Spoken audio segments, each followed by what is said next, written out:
Bueno, hoy quiero compartiros un tema que considero bastante importante porque quien en nuestra vida no busca que la vida sea progresada de una o de otra manera.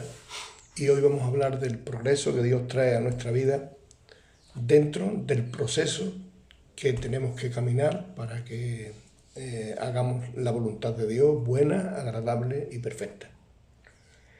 Antes de empezar es importante saber que si podemos hacer algo, si algo ocurre, ha ocurrido o ocurrirá en nuestra vida, es porque Dios siempre está delante de nosotros. Es el primer paso siempre en todo lo que nos va a ocurrir, parte de Dios, ¿no?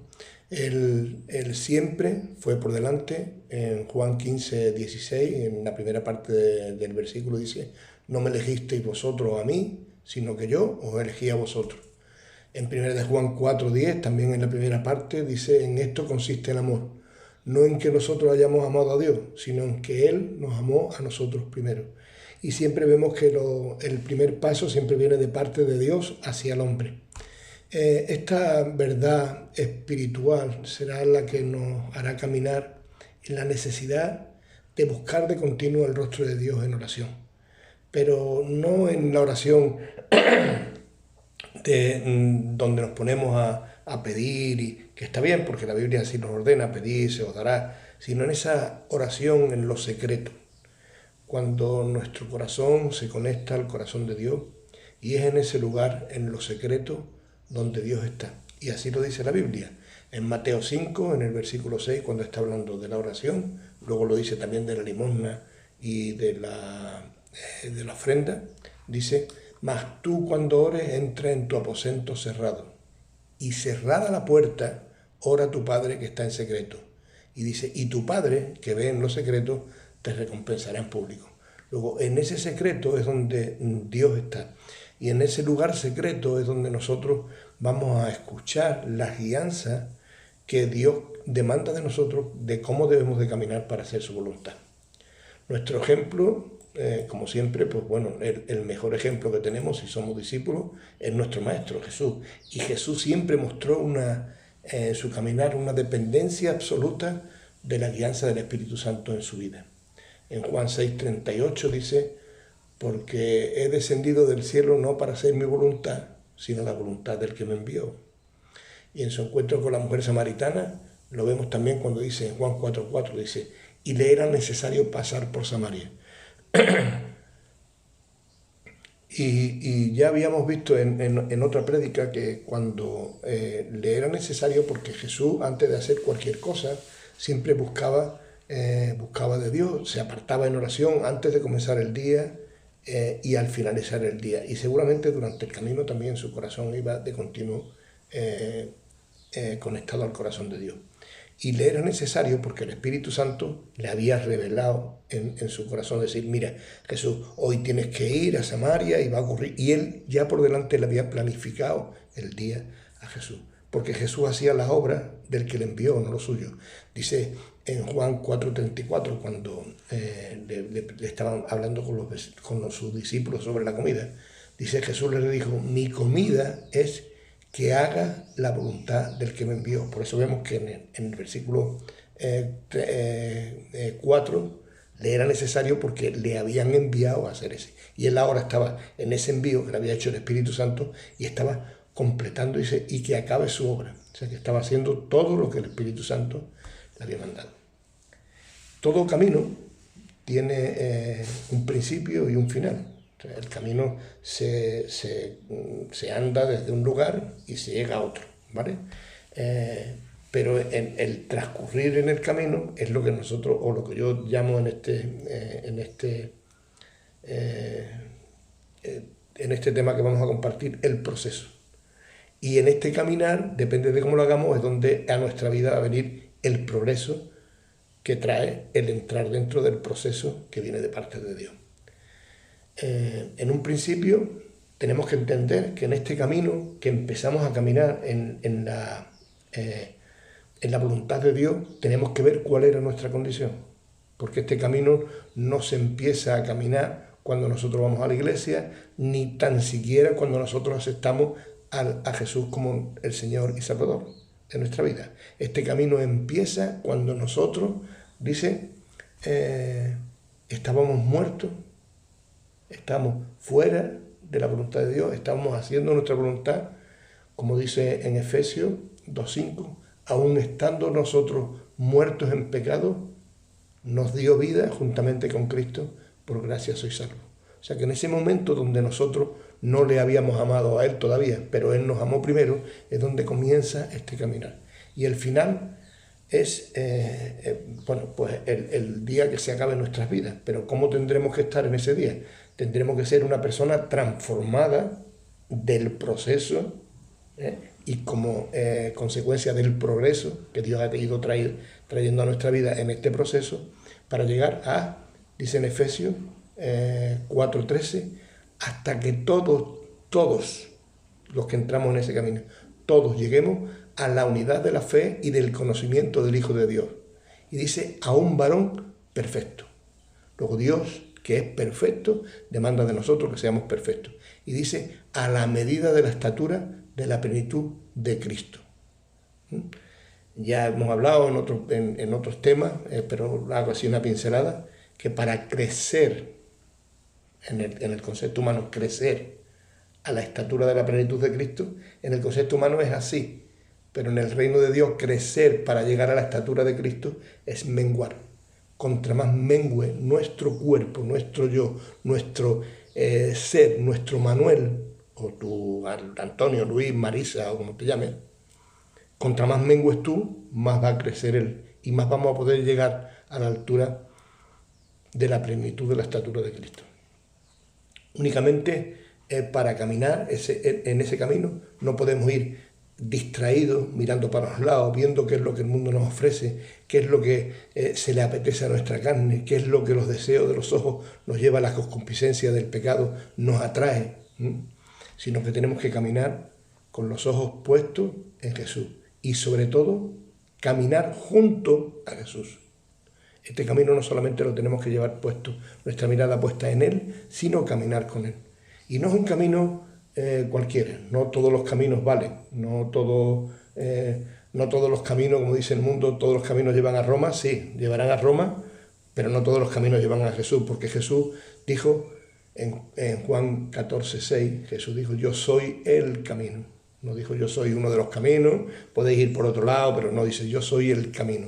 La única, dice, el camino, la verdad y la vida, y dice, y nadie viene al Padre si no es por mí. No hay otra manera, no hay otra forma. Si nosotros creemos que la Biblia es nuestra guía y creemos firmemente en nuestro corazón que siguiéndola es como nuestra vida va a ser prosperada, Jesús es el camino, no hay otro.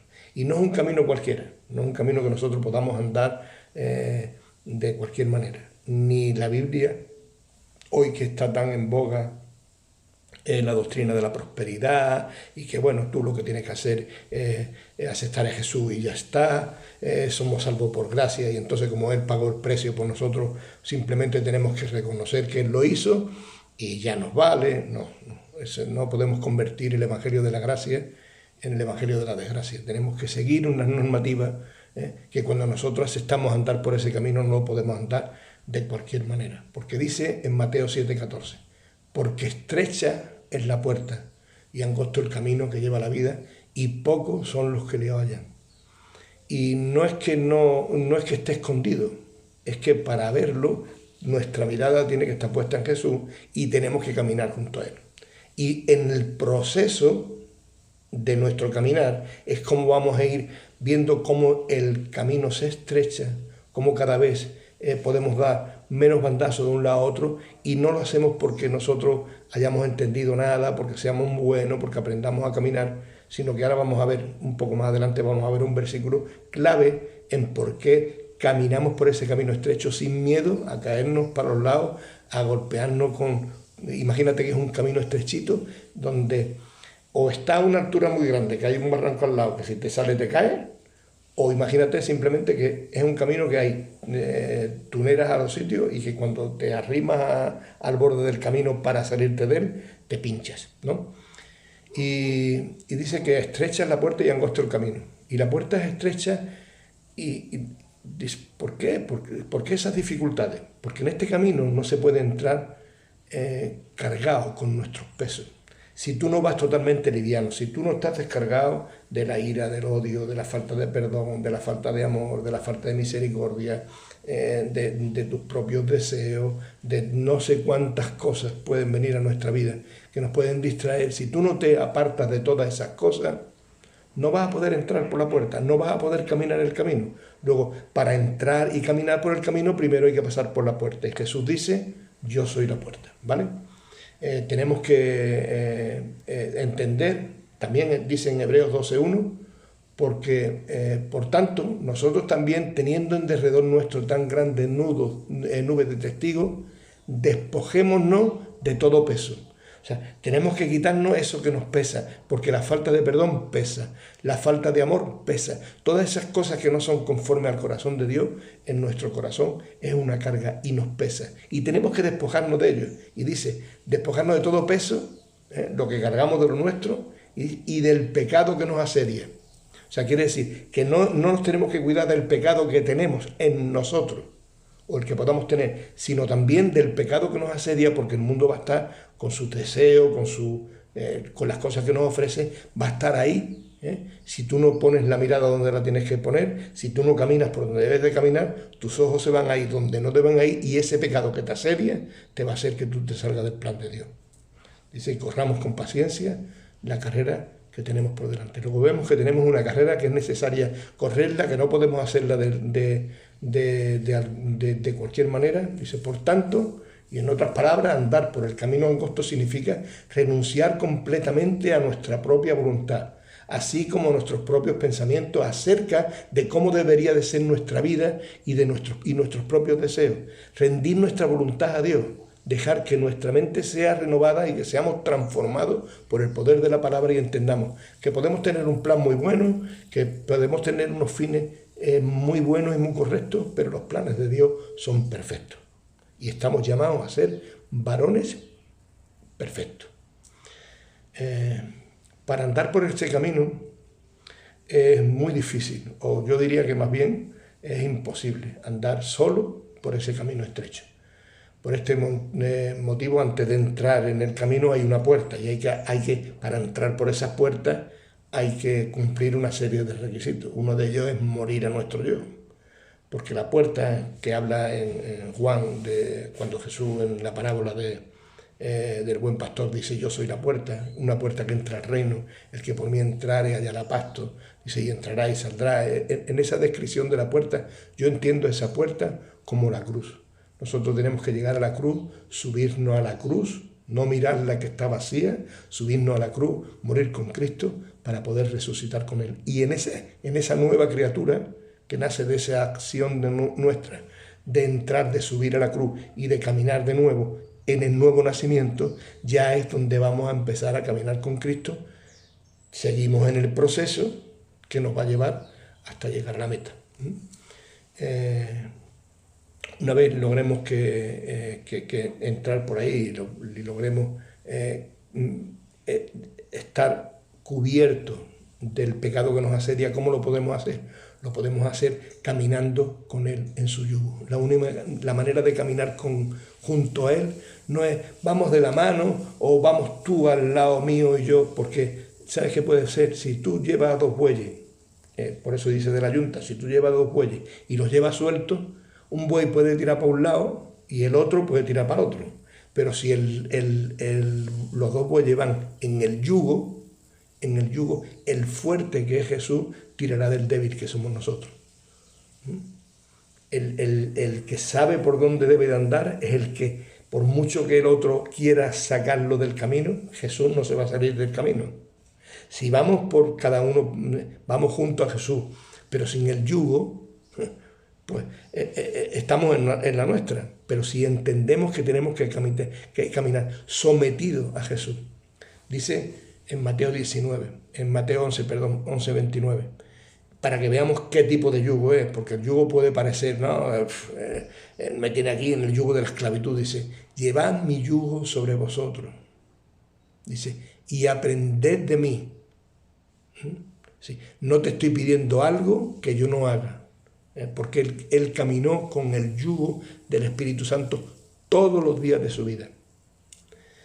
y aprended de mí. Dice que soy manso y humilde de corazón. Ya nos da dos cualidades que tienen que estar en nuestra vida. Cuando no haya mansedumbre y cuando no haya humildad, algo está ocurriendo y debe ser una alerta en nuestras vidas para que tomemos una decisión que nos haga variar el rumbo de donde vamos y tomar una nueva dirección.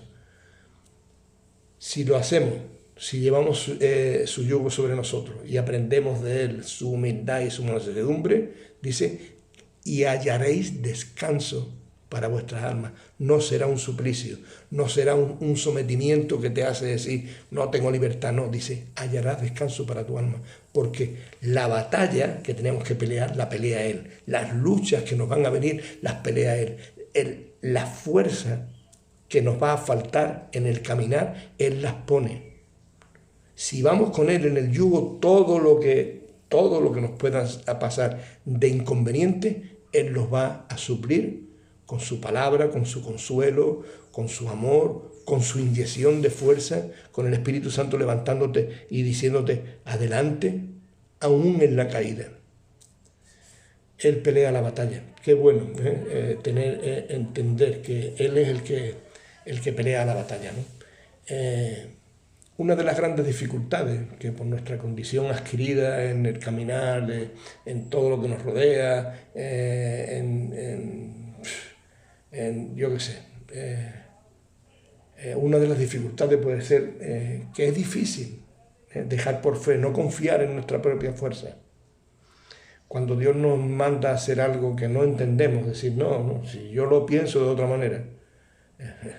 Ahí donde viene la dificultad, cuando tú quieres imponer tu plan sobre el plan de Dios, cuando Dios te está hablando de una manera, pero para ti es más cómodo hacerlo como tú piensas y te dejas convencer, el pecado empieza a anidarse de tal manera en tu mente que tú dices, bueno, así al final voy a llegar, pues mejor lo hago de esta manera que creo yo que sufro menos. No te estás dando cuenta de las consecuencias que tiene en no caminar con Él, ¿no? Nuestras vidas tenemos que entender que todas las decisiones deben de pasar por la mano de Dios. Y hemos visto la necesidad en el reino de crecer, que crecer es menguar, no es ir para arriba, es para abajo. Y solo así rendiremos nuestra vida al que tenemos que tener puesta la confianza y la seguridad por fe, dice en Filipenses 1:6, estando persuadido de esto, que el que comenzó, y ya comienza en el principio del proceso de hacerlo, que el que comenzó en nosotros la buena obra, la perfeccionará hasta el día de Jesucristo. ¿Y qué es lo que ocurrirá con esto? Que seremos varones perfectos a la altura de la estatura de la plenitud de Cristo. Solamente si entendemos y si confiamos por fe que el que nos llamó, el que nos sacó del barro, el que nos sacó de esa vida vana que teníamos antes y nos hizo comenzar un camino nuevo, un camino de vida, un camino de salvación, un camino de vida eterna, el que empezó en el proceso esa obra, el progreso que va a ir ocurriendo en todo ese caminar es que va a perfeccionar su obra, la que él comenzó, hasta el día de Jesucristo. Hay en la Biblia muchas vidas de personas, ilustraciones de personajes, de caminar de muchas personas de Dios, que vemos las consecuencias de lo que ocurrió en su vida, cuando tomaron buenas decisiones y cuando tomaron malas decisiones. En nosotros está el saber leer bien y entender qué es lo que mejor viene a nosotros y escoger, ¿no? Qué es lo que debemos hacer, ¿no? Es muy importante atesorar de una buena enseñanza lo que viene a nuestras vidas. Yo a veces me siento, no sé ni cómo decir, ¿no? Me siento dolido cuando a lo mejor después de una predicación alguien viene y me dice, ¿qué predica más bonita? Las predicaciones no son bonitas. Las predicaciones bonitas se te olvidan al rato. Las predicaciones tienen que ser efectivas. Y es importante que de todo lo que escuchamos aprendamos a quedarnos, a atesorar lo que Dios tiene para nosotros. Dios es un Dios personal. Imagínate, estamos en una iglesia con 100 personas, 20 con los que sé, y hay una prédica, ¿no? Si la prédica está ungida por Dios, Dios le está hablando a todas las personas que están en la sala, ¿no? Ahora, es muy fácil decir, estar escuchando una prédica y decir, no, esto es para fulanito, no, esto es para menganito, no, esto lo dice por este, esto lo dice por esto, esto lo dice por aquel. Es muy fácil estar distribuyendo a cada uno las porciones de lo que está predicando el pastor o el predicador en ese caso, y desperdigando si esto para este, pero ¿y para ti? Qué bueno es cuando llegamos a una reunión y nuestro corazón está ávido de no salir de allí sin llevarnos atesorado en nuestras vidas lo que Dios tiene para nosotros en todo momento. Y te repito esto porque cuando estaba preparando esta porción de las Escrituras para compartiros, venían a mi mente muchas cosas.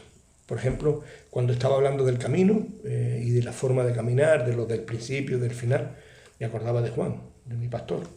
Él había un día predicado sobre la manera de caminar y fue una predicación que me impactó, no me gustó, no fue bonita, fue impactante.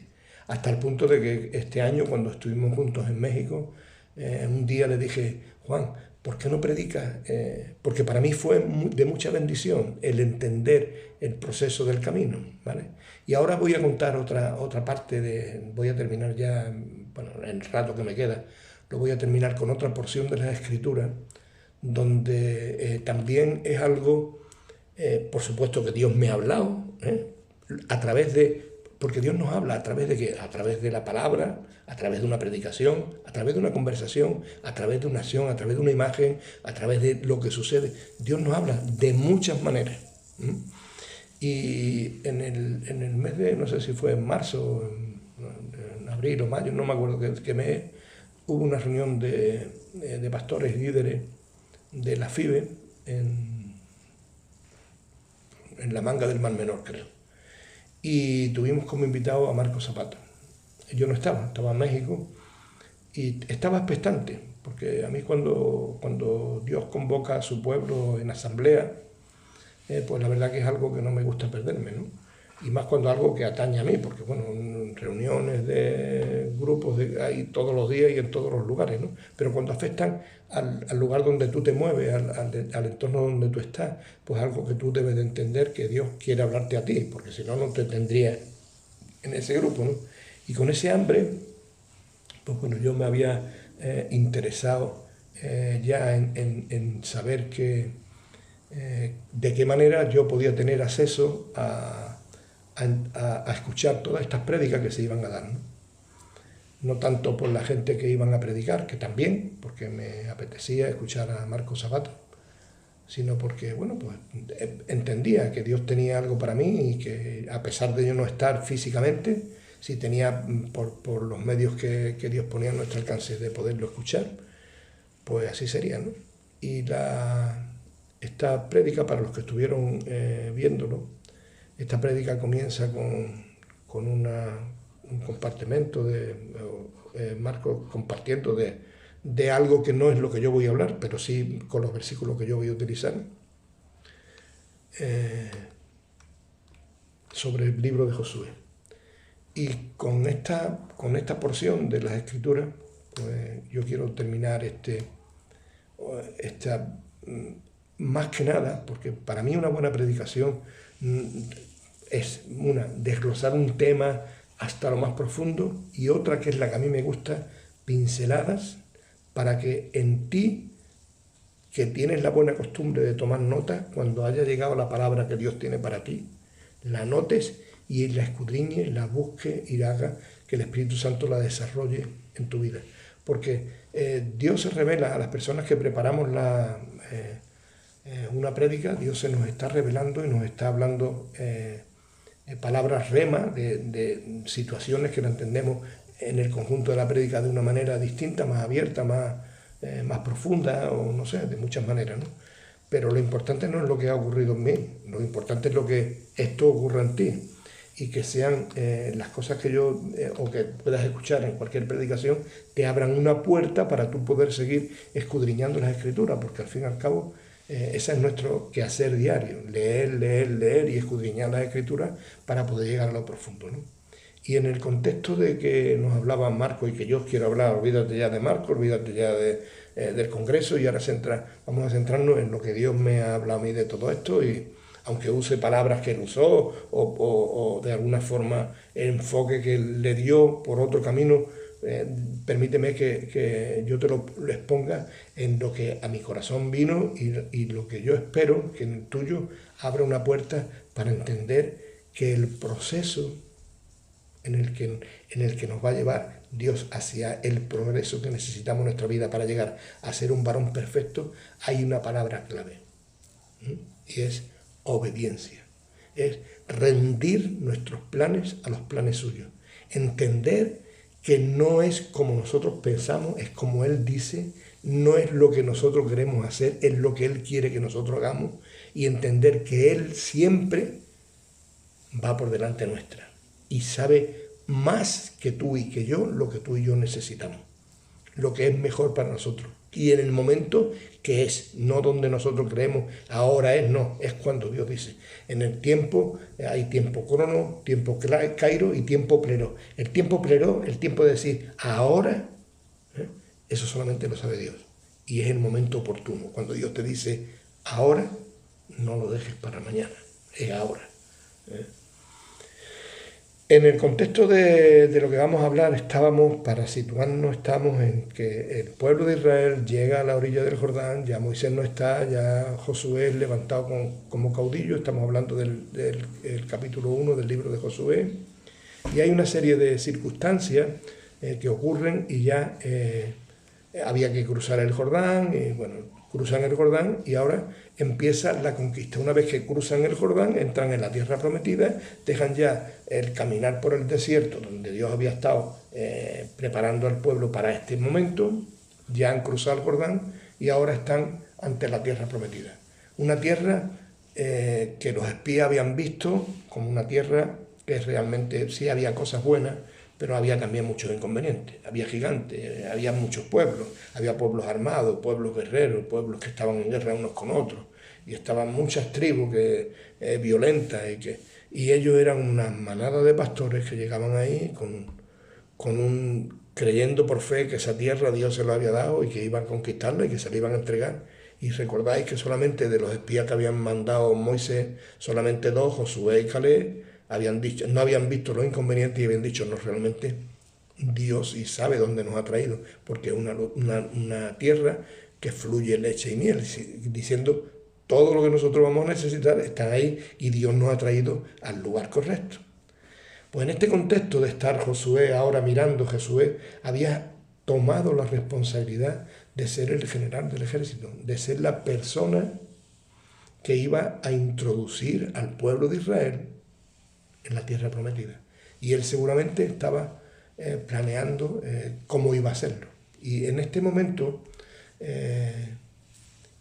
Josué está mirando hacia Jericó y de Jericó dice en el capítulo 6, versículo 1, dice, ahora Jericó estaba cerrada, bien cerrada. O sea, Jericó era una ciudad amurallada, los muros eran enormes, la ciudad estaba dentro. Y dice que estos muros no solamente eran unos muros que impedían, sino que estaba cerrada y bien cerrada, dice, a causa de los hijos de Israel.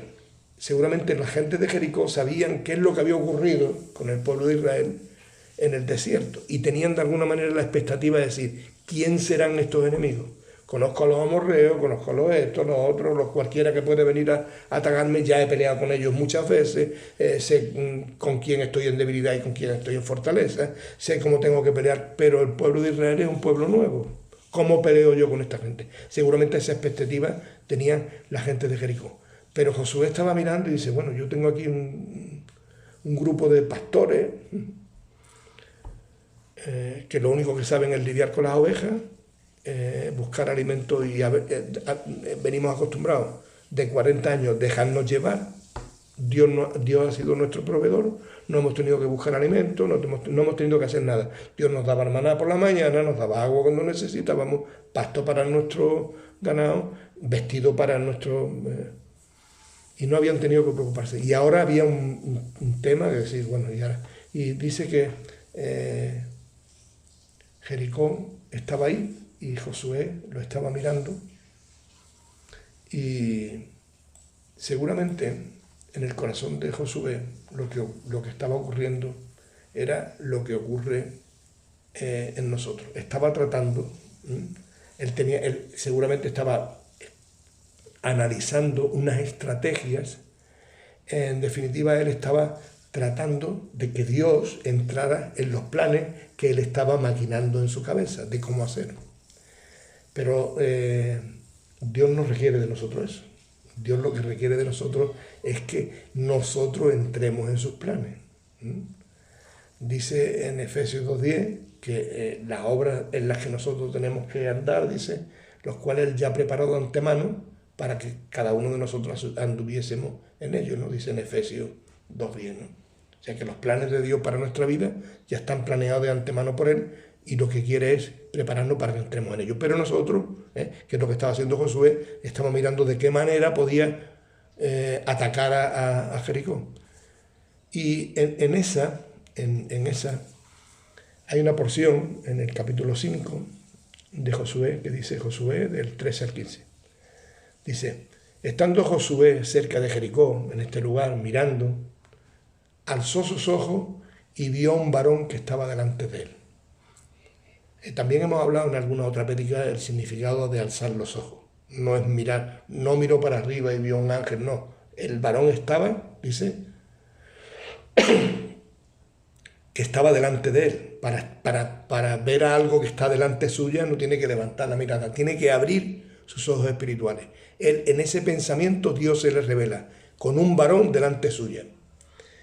Dice, el cual tenía una espada desenvainada en su mano. O sea que era un varón de guerra, pues tenía una espada. Y Josué yendo hacia él, porque no sabía quién era, y lo vemos ahora, dice, él le dijo, ¿eres de los nuestros o de nuestros enemigos? O sea, ¿tú eres de los que va a pelear conmigo o eres alguien que ha mandado la gente de Jericó para acá? O en este caso, si él había entendido que era una revelación, él estaba diciendo, ¿tú eres un ángel o eres un enviado del enemigo que me está poniendo ya la primera barrera para que no podamos entrar? Y fíjate la pregunta, dice, ¿eres de los nuestros o de nuestros enemigos? Y la contestación de este ser es no. Le podía haber dicho otra cosa, ¿no? Le podía haber dicho, no, dice no. Y cuando dice no, ¿qué le decía? ¿Era de los suyos? ¿Era de los de Josué o de los del enemigo? Pues no era ni de los de Josué ni de los del enemigo, porque le dice no, mas como príncipe del ejército de Jehová he venido ahora. Le estaba diciendo, Josué, a partir de este momento la batalla no la vas a pelear tú, la batalla la voy a pelear yo, porque yo soy el príncipe del ejército de Jehová. Y esta batalla, como todas las batallas que se nos van a presentar en nuestra vida, si Dios pelea con nosotros, dice la Biblia, si Dios con nosotros, ¿quién contra nosotros? Luego, tenemos que entender, ponte en la mente de Josué, un caudillo, un hombre que se podía sentir importante, decir, yo soy el jefe de toda esta gente, yo ahora tengo la responsabilidad de ir, de atacar y ¿no? Pero ahora viene alguien y le dice, no, yo soy el príncipe, yo soy yo soy, fíjate, yo soy, la batalla la voy a pelear yo. Y dice, mas como príncipe del ejército de Jehová ha venido ahora. Dice, la reacción de Josué diciendo, no, el caudillo soy yo porque me lo ha dicho Dios, me ha dicho que yo voy a estar al frente del pueblo. O sea, él lo ve tan claro, esta visión la ve tan claro, entiende tan bien lo que ahora vamos a ver que leyó, que viene en el capítulo 1, de donde él se tenía que esforzar. Lo tiene tan claro que no le cuesta trabajo rendirse. Dice, entonces Josué, postrándose sobre su rostro en tierra, le adoró y le dijo, ¿qué dice mi señor a su siervo? Dice, no, ¿qué digo yo? ¿Cómo lo tengo que hacer? Y rinde su voluntad a la voluntad de Dios. Pablo, en el camino de Tarso, en el camino de Damasco, cuando tiene el encuentro con Jesús y todo lo que ocurre, le dice: ¿quién eres, Señor? Y lo siguiente que es: ¿qué quieres que yo haga? No, yo voy a hacer, yo voy a ir, lo voy a hacer de esta manera, que es lo que nosotros hacemos. Rinde su voluntad a Dios en obediencia. Y eso es lo que tú y yo tenemos que hacer. Y eso es donde nos lleva, ese es el progreso en nuestra vida, de andar en ese camino, en un proceso, en el proceso que Dios quiere que andemos de una forma correcta. Yadrón le dijo: ¿qué dice mi señor? Y el príncipe del ejército de Jehová respondió a Josué: quita el calzado de tu pie, porque el lugar donde está es santo. Y Josué así lo hizo. Te invito a escuchar la prédica de Marcos Zapata, porque esta parte es muy importante, la parte esta, pero yo hasta ahí no voy a llegar. Simplemente he cogido esta porción para, de alguna manera, porque Dios me habló para esto que estamos hablando, ¿no? ¿Y por qué no le cuesta a trabajo a Josué rendirse? ¿Por comodidad? Pues decir: bueno, pues si tú eres el jefe, mejor lo haces tú, y si sale mal, no, la culpa no es mía, la culpa es tuya. ¿Lo hace por comodidad? No, lo hace por entendimiento. Porque si volvemos otra vez al principio del libro, en el capítulo 1, por 3 veces, le dice en el versículo 6, en el versículo 7 y en el versículo 9, en el 6 le dice: esfuérzate y sé valiente. En el 7 le dice: solamente esfuérzate y sé muy valiente. Y en el 9 le dice: mira que te mando, no es un consejo, es una orden. Mira que te mando que te esfuerces y seas valiente y no temas ni desmayes. Ten confianza, ten seguridad. ¿En qué? ¿En qué? Vamos a leer Josué, versículo 1, capítulo 1, versículo 6. Esfuérzate y sé valiente. ¿Por qué? Dice: porque tú repartirás a este pueblo por heredad la tierra de la cual juré a sus padres que le daría a ella. O sea, ¿qué es lo que tenía que hacer Josué? No solamente conquistar la tierra, sino repartirla. Y para ello se tenía que esforzar y ser valiente. En el 7 dice: solamente, no te pido otra cosa, solamente esfuérzate y sé muy valiente. O sea, no valiente, muy valiente. Porque para obedecer hay que ser muy valiente, porque te despojas de ti, y das tu mando, lo entregas en otro. Te quitas tu autoridad, lo que tú crees que a ti te pertenece, te despojas de él y dices: no es lo que a mí me pertenece, es lo que tú deseas. Solamente esfuérzate y sé muy valiente. Dice: para cuidar de hacer conforme a toda la ley que mi siervo Moisés te mandó. No te apartes de ella, ni a diestra ni a siniestra, porque la consecuencia de no hacerlo será que serás prosperado en todas las cosas que emprendas, entre ellos la conquista de la tierra prometida. Lo que tiene que hacer, ser obediente a lo que Moisés le había enseñado, a las leyes, a todas las cosas que había hasta entonces, digamos lo que era la Biblia, por llamarla de una manera, que existía hasta entonces. Y en el 9, y ahora dice: mira que te mando, que te esfuerces. Ahora es una orden, ya: mira que te mando, que te esfuerces y seas valiente.